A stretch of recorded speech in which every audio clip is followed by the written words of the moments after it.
ASD, Atrial Septal Defect, is a congenital heart defect. People with ASD have hole between upper heart chamber.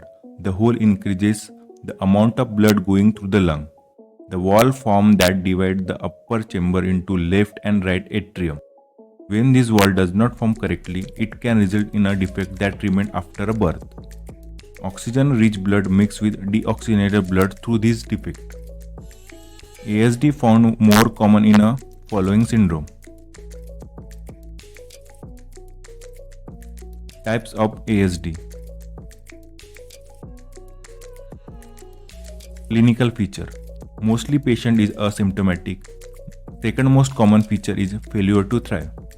Loud S1, fixed widely split S2, ejection systolic murmur at mid and upper left sternal border, mid diastolic rumbling murmur at lower left sternal border. ECG.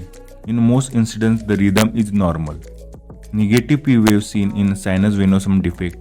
Peak tall wave seen in right atrial dilation, while right ventricular volume overload may manifest as RSR pattern, that is incomplete heart bundle branch block, in a lead V1 to V3. Left axis deviation found in a primum.